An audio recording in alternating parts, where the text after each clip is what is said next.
So guys, I'm about to cook the Tarragon turkey burgers on the DanceLoss programme. This is on week 1, day 3. As you can see, I've got my eggs, I've got my butternut squash, aubergine, onion. This monster here is courgette, cranberry sauce, my tarragon, my Dijon mustard, some extra virgin olive oil, and of course my turkey mince. So I'm going to talk you through actually cooking up these burgers. This is one of my absolute favourite recipes, and I am one of these people that is very much down the old Jamie Oliver route of let's chuck it in one bowl, cook it up and eat it and enjoy it. So hopefully you'll find this helpful with what I do, and you will enjoy the burgers. So we're in my little old kitchen. I'm now here with all the ingredients ready to make your Tarragon turkey burgers. I'm now going to talk you through step by step what you need to do to create your burger. I promise you they literally do take 5 or 10 minutes. So I'm going to set the camera up just so you can see me in action, throwing it in a bowl,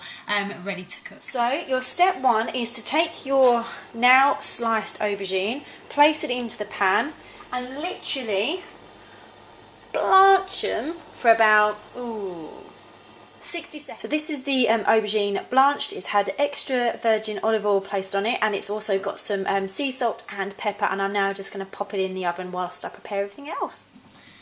So I'm now going to start making the actual burgers themselves. So you're going to come with me and I'm going to show you what I'm going to chuck into the bowl. You've got the turkey mince, the courgette and the onion that's all been chopped up and chucked in already. I've then got my tarragon, I've got my Dijon mustard, I've got my salt and my pepper and my eggs to go in, and also a little bit of stock cube as well. So the very first thing I'm going to pop in is just grabbing my Dijon. I'm going to pop in 2 teaspoons of Dijon mustard. Easy as that. And then we're done.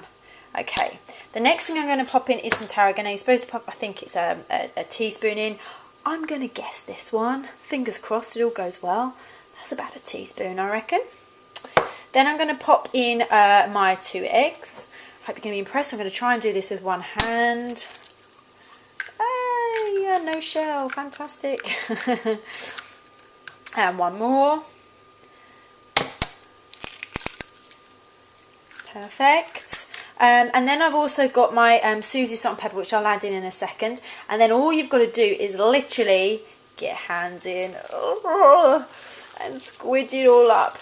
Once you've actually mixed everything in, you're then going to shape them up into some sort of burger shapes and pop them onto a tray ready to go into the oven, which is what I'll show you in a second. Ta-da! Turkey burgers ready to go into the oven. You might find the mixture's quite wet, that's fine. It definitely firms up when it goes in the oven. And as you can see, I've got 7 on there. There'll be some for me in my other half tonight, and then we always have some for either lunch or a snack for tomorrow. So in they go, and I'll show you what they look like when they're done. A little bit to cook whilst your turkey burgers are in the oven and your aubergine's nearly done.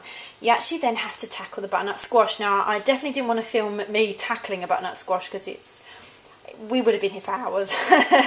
But actually you've got a couple of options. Option 1 is to keep them in this kind of disc format, although if you're really hungry or your burgers are cooking pretty quickly, I'd recommend, which is what I've done before, which is just dice them up into small pieces and then pop them into your squash. Is now all chopped. It's going under the steamer and it's going to be on there now until it goes soft but not soggy. So you still want a little bit of firmness there in your butternut squash.